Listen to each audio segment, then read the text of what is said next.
Bonjour et bienvenue dans Cybercast, votre rendez-vous avec la cybersécurité en Côte d'Ivoire, en Afrique et dans le monde.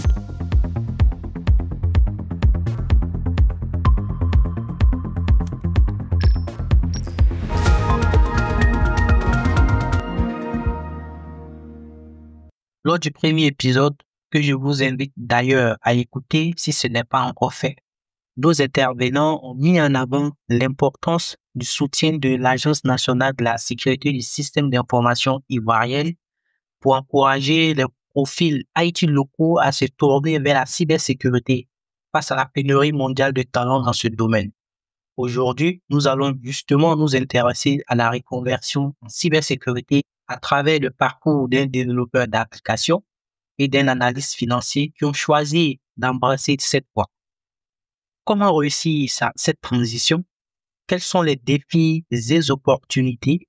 C'est ce que nous allons découvrir ensemble. Pour en parler, je reçois Ncho Herman d'Orgeles Bonsoir. et Daryl Akre-Tchakre. Bonsoir à tout le monde. Alors, d'entrée du jeu, Herman, est-ce que tu pourrais te présenter à nos auditeurs? Alors, bonsoir à tous et à toutes. Moi, c'est Herman Cho, ingénieur logiciel avec plus de 5 années d'expérience. Et il y a très peu de temps, je suis, en tant que ingénieur logiciel, faut dire que j'ai eu à travailler notamment pour des entreprises au niveau local, au niveau de la sous-région et même à l'international. Daryl, peux-tu nous parler de ton parcours d'analyste financier et comment t'es-tu intéressé à la cybersécurité? On va dire, l'intérêt pour la cybersécurité est venu pendant que je faisais mon bachelor en finance. Faut savoir que ce domaine-là, je m'y suis intéressé. D'abord, j'ai commencé à étudier la finance par défaut parce que je ne savais pas vraiment ce que je voulais faire. Donc, j'avais un de mes amis qui faisait de l'informatique, qui faisait un bachelor en informatique. Il savait déjà que la technologie m'intéressait. Un jour, il m'a dit que qu'il me voyait bien dans la technologie. Donc voilà, c'est de là que l'intérêt est parti. Il faut savoir qu'au début, je voulais être un développeur de jeux vidéo, game development. Mais j'ai rapidement vu que c'était pas aussi simple que ça. Et après que j'ai continué à explorer les domaines de la technologie, finalement, la cybersécurité a été mon coup de cœur. Et c'est de là que c'est parti. Herman, dans cette même logique, qu'est-ce qui, toi, t'a poussé à envisager une reconversion en cybersécurité en tant que développeur? Bien. À la base, il faut dire que en tant que développeur, on a toujours été confronté au fait aux questions de sécurité, ouais. C'est-à-dire, lorsqu'on développe, par exemple, une application, on a ce souci-là de savoir comment protéger les données utilisateurs, comment sécuriser l'application contre les différents types de vulnérabilités.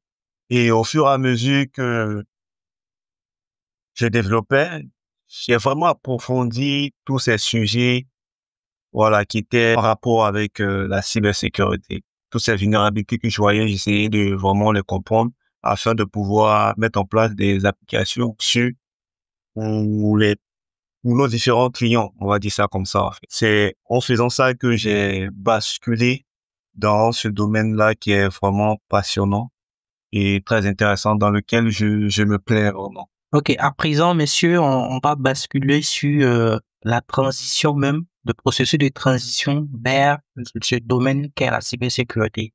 Daryl, quel a été ton processus de reconversion dans la cybersécurité? As-tu suivi une formation spécifique ou acquis des certifications? Et aussi, as-tu rencontré des difficultés liées à l'aspect technique de la sécurité, toi qui viens d'un monde plus axé sur la finance? Le début, ça a été vraiment de l'apprentissage autodidacte. J'ai commencé par regarder des vidéos sur YouTube. On faut savoir que je regardais déjà beaucoup de contenu sur YouTube en rapport avec la cybersécurité, mais c'était plus à titre de divertissement. Voilà. Et une fois que l'intérêt s'est vraiment approfondi pour moi, j'ai réellement commencé à apprendre. Et après, vu que je savais, après beaucoup de recherches, j'ai vu que la cybersécurité, c'est une industrie où les certifications sont assez importantes. Donc, après avoir appris la cybersécurité pendant quelques mois en autodidacte, j'ai passé 2 certifications qui sont le CCNA de Cisco et le CH de Easy Counsel. Et voilà. pour poursuivre après ces certifications-là, je me suis dit, bon, dépendamment d'où est-ce que je vais me retrouver demain, ce serait bien aussi que j'ai un diplôme en cybersécurité parce que j'ai un bachelor en finance. Donc, voilà. À la suite de ces deux certifications, c'est là que j'ai décidé d'aller faire le master en cybersécurité que je fais actuellement. Donc, voilà. L'étape, ça a commencé par un apprentissage en autodidacte. Après, j'ai passé des certifications et maintenant, je suis en master. Herman, toi, quelles compétences en développement t'ont particulièrement été utiles dans ta reconversion? Moi, à mon niveau, on va dire vraiment tous les compétences en développement m'ont été utiles, au fait. Voilà. Que ce soit au niveau de l'automatisation et le scripting, c'est-à-dire tout ce que j'ai développé auparavant avec des langages tels que Python et Bash. Donc, quand je me retrouve dans le domaine de la cyber, je vois que avec Python et Bash, on peut faire des trucs vraiment intéressants pour automatiser un certain nombre de tâches. Je me sens vraiment, vraiment à l'aise, en fait. Mais comme je l'ai dit d'entrée de jeu, euh, en tant que développeur, on a toujours été confronté aux questions de cybersécurité, au fait.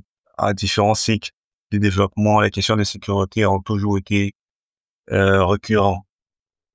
Donc, tous ces compétences, que ce soit techniques ou pas, m'ont vraiment aidé. Les requêtes SQL, pas mal de compétences ont vraiment été dans ce domaine, en fait. Ok, moi j'aimerais on aille un peu plus en profondeur sur vraiment votre processus de reconversion parce que parmi nos auditeurs, il y a vraiment des novices peut-être qui ne s'y connaissent pas du tout. Et on sait que ce domaine il est assez vaste. Est-ce que vous avez commencé par du réseau? Est-ce que vous avez commencé par du système? Voilà, peut-être nous dire étape par étape, j'ai fait ça, j'ai fait ça. Daryl, est-ce que tu pourrais nous expliquer ce processus? Bien sûr, bien sûr. Je pense que c'est, c'est souvent une erreur, surtout pour les gens qui viennent de background qui ne sont pas qui ne sont pas techniques. Ce serait une erreur de plonger directement dans la cybersécurité. Ce qui est recommandé le plus souvent, c'est d'avoir une solide base parce que la cybersécurité repose sur d'autres concepts comme le networking, le réseau, la compréhension des systèmes d'exploitation et une autre chose qui est plusieurs personnes vont dire optionnelle, mais pour moi, ce n'est plus optionnel aujourd'hui, c'est d'avoir des compétences de programmation et de scripting. Pas forcément de pouvoir programmer une application de A à Z, mais d'être capable de lire du code pour comprendre les vulnérabilités, d'être capable d'écrire des scripts pour automatiser plusieurs tâches dans la cybersécurité. Donc voilà, moi je pense que en tant que novice, surtout quelqu'un qui n'a pas de background technique, il faut commencer par du réseau. Il faut aussi comprendre les systèmes d'exploitation et aussi pouvoir avoir des compétences, je vais dire basiques pour commencer en programmation et scripting. Voilà, ce sont les trois piliers à mon avis. Donc, moi, à mon niveau, il faut dire que j'ai eu vraiment cette chance-là d'avoir fait une école très renommée dans le domaine. C'est vrai que je suis de base développeur. Faut dire qu'au niveau d'école, on avait plus de 50 heures de réseau. Et les cours qui nous étaient dispensés, c'était des cours de CCNA. Le réseau, il y avait, on va pas dire que j'étais vraiment expert, mais il y avait une base, en fait. Et du fait que je suis développeur d'applications, plus, je suis plus allé sur le côté applicatif, en fait. Parce que pour moi, en tant que développeur, c'était vraiment plus facile de pouvoir, je vais dire, lorsque j'ai une application web devant moi, derrière, je sais plus ou moins comment les choses sont faites. Donc, derrière, détecter les vulnérabilités, c'est pas vraiment quelque chose d'extrêmement complexe, au fait, en tant que tel. Donc, je suis vraiment allé sur ce point-là que sur du réseau. Mais comme Dari le dit, c'est vraiment très important de commencer par du réseau et ensuite explorer les autres domaines. Je voulais savoir, est-ce que vous pensez que la passion du domaine doit être privilégiée avant tout, avant même de penser à se reconvertir en cybersécurité? Bon, cette question revient assez souvent. On pourrait être, bon, on va être honnête, hein. C'est, pour moi, ce serait un peu difficile de dire que la passion est forcément requise parce que ce domaine-là peut changer des vies, tu vois, peut changer des vies. Et personnellement, je pense que avec le sérieux, même si on commence, on va dire, entre guillemets, sans passion, je pense que tout le monde est capable de trouver un domaine de la cybersécurité qui l'intéresse. Donc, personnellement, pour répondre à la question rapidement, je dirais non. Je ne pense pas que la passion est un prérequis pour se lancer dans la cybersécurité, non. Mais je pense qu'il faut quand même avoir un certain intérêt. Peut-être pas forcément être passionné, mais il faut être intéressé pour commencer. Moi, je dirais plutôt que il faut un tout petit peu de passion, en fait, parce que le domaine dans lequel on est, ou du moins le domaine de la cybersécurité est un domaine extrêmement vaste et extrêmement complexe. Quelqu'un qui n'est pas vraiment passionné, ou du moins ce qu'il n'aime pas ce qu'il fait, ou qui court directement pour venir dans le domaine de la cybersécurité parce qu'il y a des opportunités, dès la première difficulté, il risque d'abandonner, en fait. Donc, c'est vrai qu'il faut pas être passionné à 100%.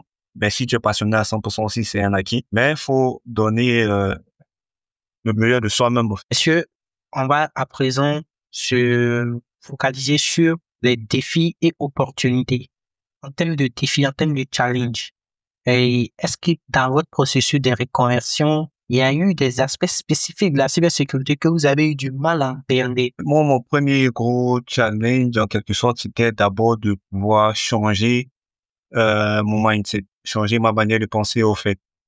Il fallait plus se mettre dans la peau d'un attaquant, ou du moins d'un pirate informatique, pour pouvoir arriver à détecter certaines vulnérabilités, au fait, sur des systèmes, au fait.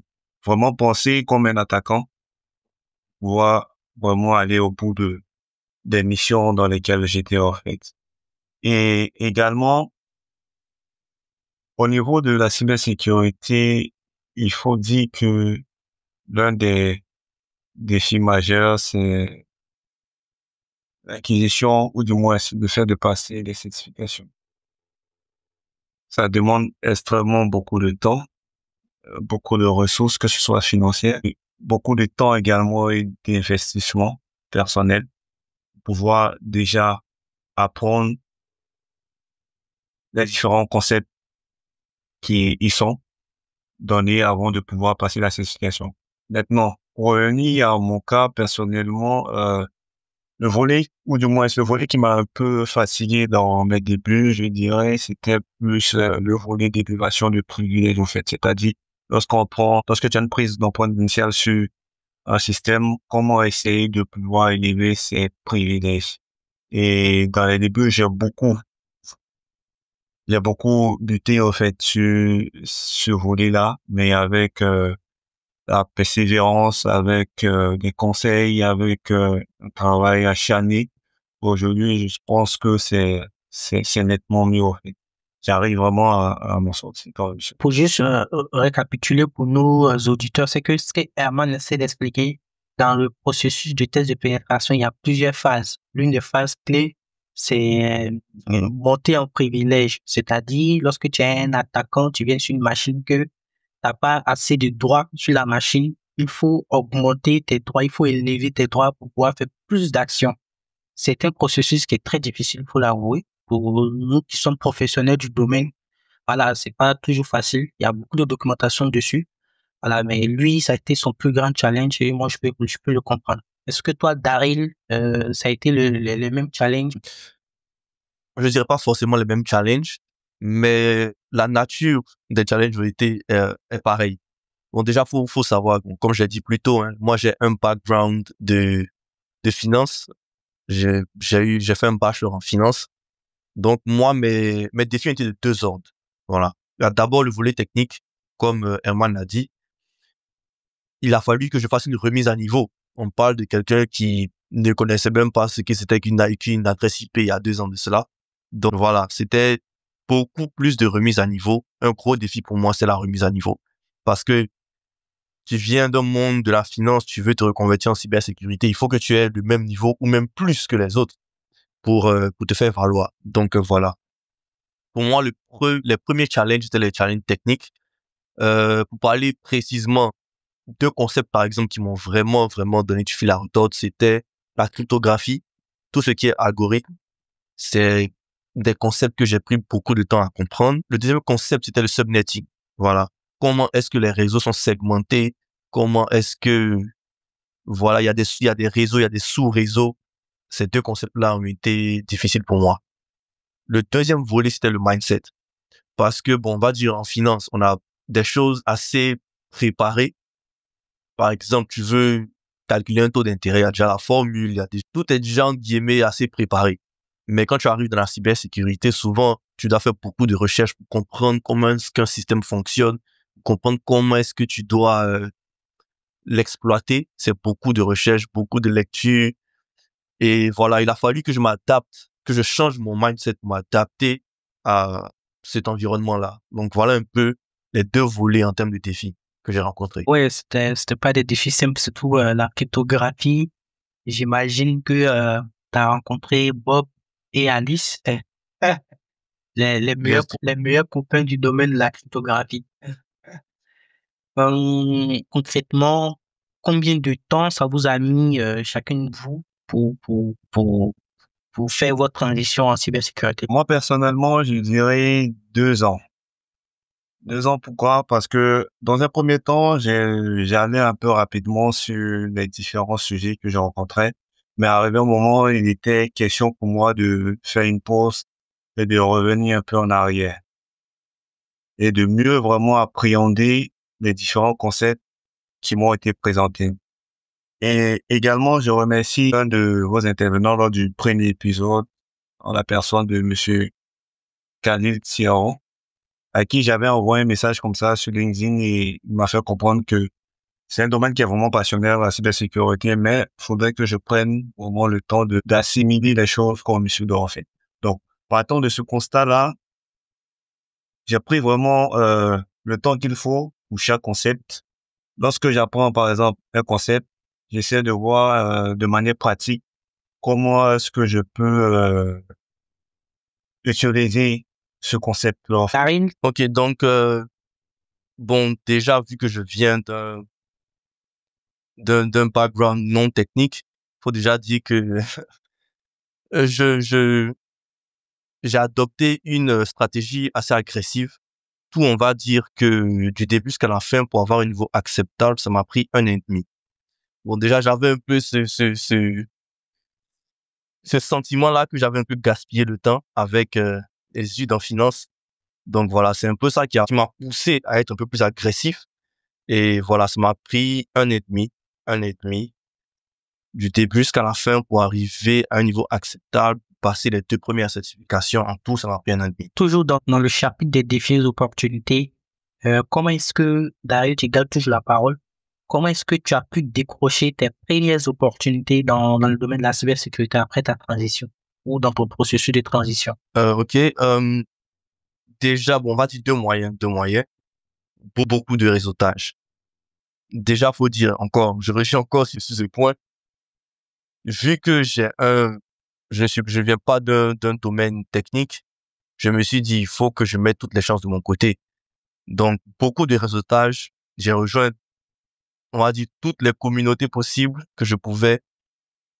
Le deuxième aspect, c'est vraiment de faire du marketing personnel. Voilà. Étant donné que je dois prouver, entre guillemets, que j'ai la capacité ou je suis au même niveau que les autres qui viennent de domaine, qui viennent de background technique, j'ai commencé un blog personnel que j'alimente depuis, on va dire, un peu moins de 2 ans maintenant. Et voilà, c'était un atout majeur pour moi parce que quand j'arrive aux interviews, c'est, on va dire, c'est un plus. C'est un plus pour moi. On peut voir que il y a une certaine discipline, il y a une certaine rigueur et il y a un certain engouement. Parce que bon, tout ce temps que j'utilise pour créer le blog, pour alimenter le blog, c'est du temps personnel que j'aurais pu utiliser pour faire autre chose. Donc ça montre déjà qu'il y a beaucoup d'intérêt. Donc voilà, on va dire, pour restructurer, les 2 moyens principaux, c'est beaucoup du réseautage et du marketing personnel au travers de mon blog. Pour ma première opportunité, pour cela, je vais raconter une petite anecdote. Faut dire que, un de ces jours, il y avait un ami qui avait balancé une offre selon laquelle on cherche des développeurs d'applications, en fait. et je postule à l'offre. Derrière, je rencontre les responsables, on échange, tout et tout. Et ils veulent faire un test sur un de leurs produits qu'ils doivent présenter à un client dans l'urgence. Donc derrière, je prends le pari. Donc je travaille sur leur application, tout et tout. Je leur fournis ça. Je présente au client. Le client est vachement content. Derrière, il y a eu des audits au fait sur l'application qui a été développée et les résultats étaient vraiment satisfaisants.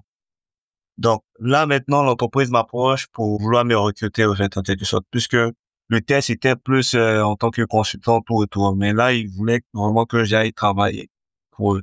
Donc quand j'arrive, j'échange avec les responsables, je les fais comprendre comme ça que c'est vrai que j'ai travaillé sur votre produit, mais à la base moi présentement je suis en train de faire une reconversion. Donc si vous voulez me garder dans votre entreprise, je pourrais continuer à travailler sur le produit. Il y a pas de souci à ce niveau. Mais derrière, il faudrait que les différentes tâches que j'ai soient en rapport avec le domaine pour lequel je suis en train de faire la reconversion. Bon. Et donc, c'est comme ça, j'ai continué à travailler. J'ai rejoint cette entreprise-là, pardon. Et je continue à travailler sur le produit et derrière, tous les autres produits qui viennent, voilà. Ils effectuent des tests d'intrusion sur ces produits-là. Voilà comment tout a débuté. Pour ajouter un petit plus, il faudrait dire qu'en 2018, en tant qu'étudiant, j'étais membre de l'OAPS. Donc, l'OAPS propose, quand tu es membre OAPS, il y a certaines formations sur tout ce qui est secure coding qui est fourni au fait. Donc, là, j'ai vraiment bossé sur les plateformes qui étaient mises à disposition. C'est ça qui m'a permis vraiment de mettre en place le système. Selon vous, quelles sont les erreurs à éviter lorsqu'on veut se reconvertir? Je dirais la première erreur, c'est d'avoir un but qui n'est pas vraiment précis. Faut savoir que la cybersécurité, c'est très, très vaste. Donc, une fois qu'une personne décide qu'elle veut s'intéresser ou se reconvertir à la cybersécurité, je pense que la première chose à faire, c'est de s'exposer au maximum de domaines possibles. Voilà. Même les domaines non techniques. Parce que faut dire que c'est possible, quel que soit votre background, c'est possible que vous vous sentiez plus à l'aise dans un domaine non technique de la cybersécurité, comme le GRC, etc. Donc voilà, moi je pense que la première erreur, c'est de ne pas s'exposer au maximum de concepts possibles. Et la deuxième erreur, je prends un exemple tout simple. Imagine une personne qui a fait ses recherches, qui s'intéresse à la cybersécurité et qui veut être SOC analyste, un métier de cybersécurité défensif. Ce serait une erreur de se focaliser que sur ce genre d'offre d'emploi. C'est très possible de commencer en tant que ingénieur réseau, network engineer, de commencer en tant que système administrateur, et après d'aller vers ce genre de profil. Voilà. Donc, je pense que les deux erreurs, c'est de ne pas faire assez de recherche, de ne pas s'exposer au maximum de domaines possibles.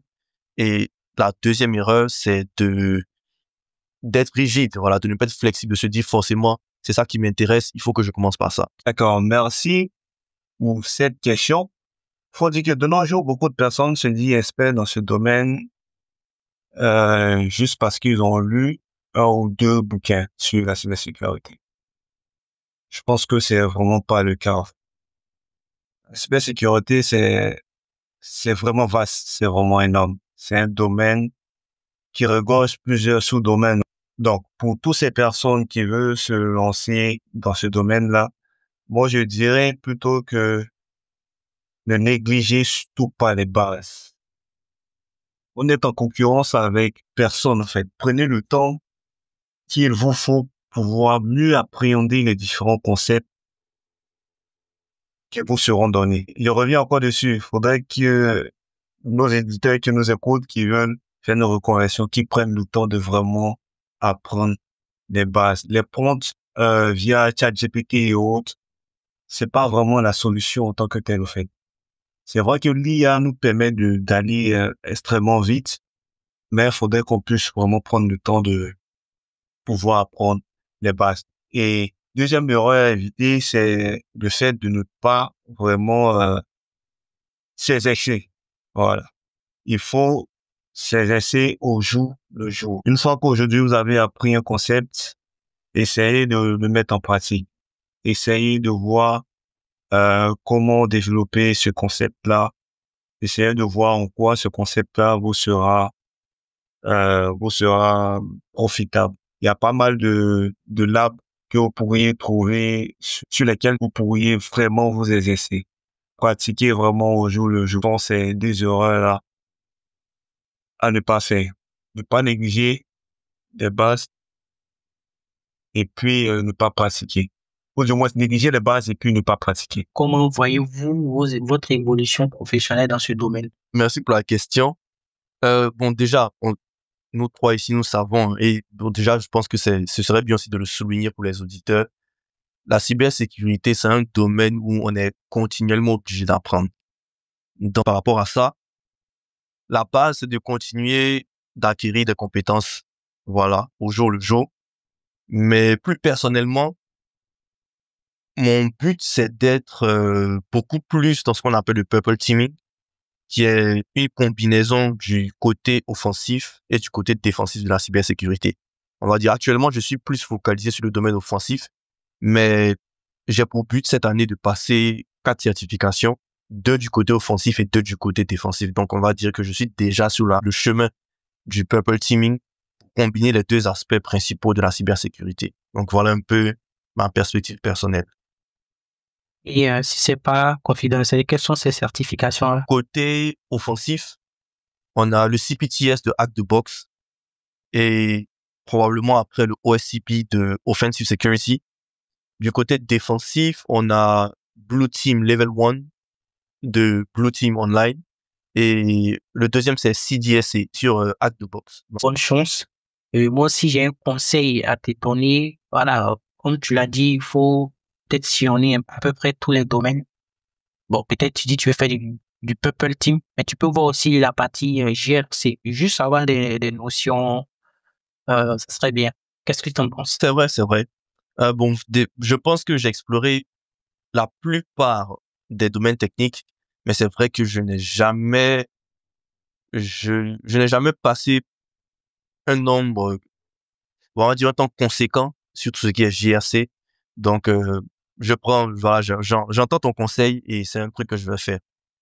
Aller un peu aussi à essayer d'approfondir, essayer d'avoir un peu plus de connaissances sur le côté GRC. Qui sait, peut-être que ce sera aussi un domaine qui m'intéresse. Il faut dire que moi, c'est vraiment, je vais dire, la montée en compétence, en fait. Puisqu'il y avait un volet que j'ai un peu négligé au départ de ma conversion, c'est-à-dire le volet certification. Comme je l'ai dit, j'échangeais vraiment avec des amis de divers horizons. On prenait vraiment plaisir à faire certains trucs, mais dans le domaine professionnel dans lequel on est, pour pouvoir vraiment évoluer, il faut pas mal de certifications. Et pour cela, cette année, j'envisage de faire 5 certifications, en fait. Au niveau de Hack the Boss, il y a 2 certifications, CPTS et puis Bug Bounty Hunter. Il y a également au niveau de Authority Security, le CRTP et puis le CRTE.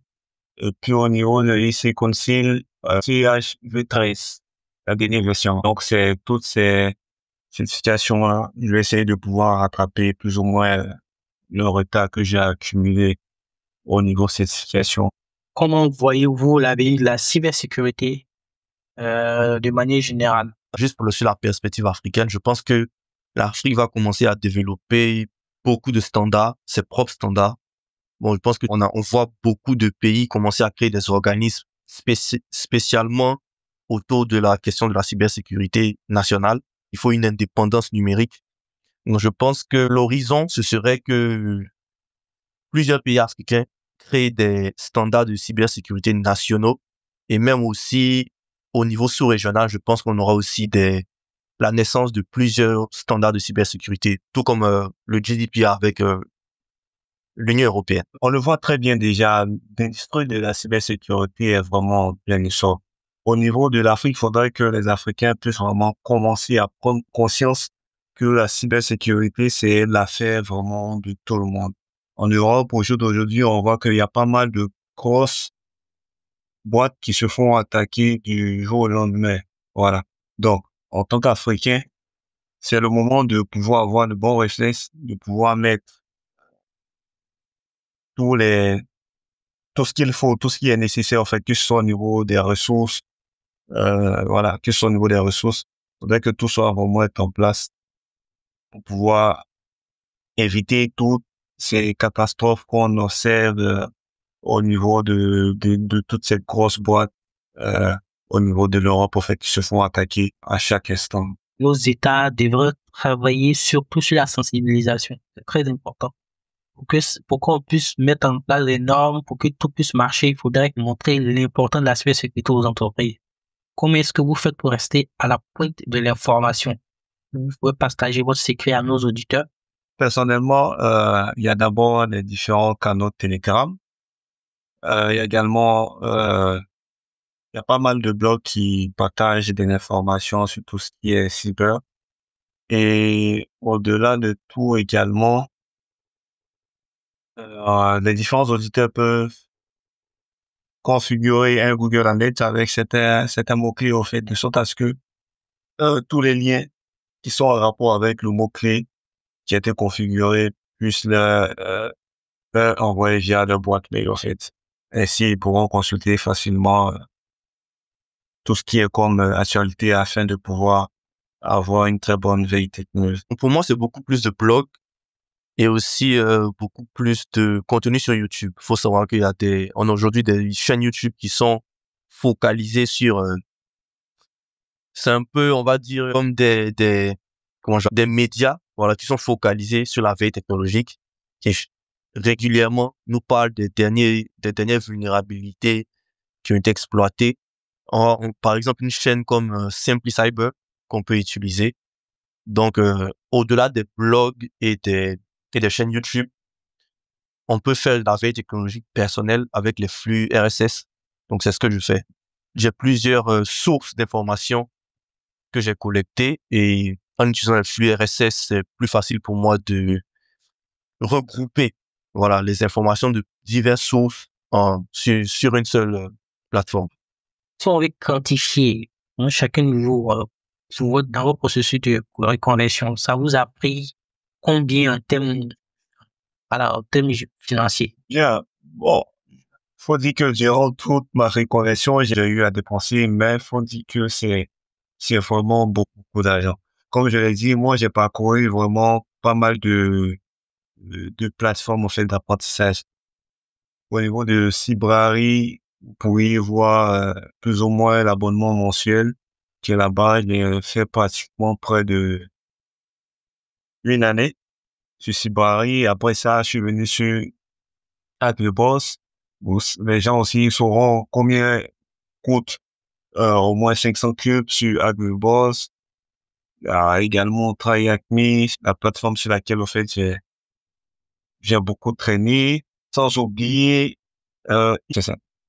Là où j'ai passé le GPT-22. Vraiment, j'ai pas vraiment quantifié en termes de coûts, mais faut dire que c'est beaucoup quand même.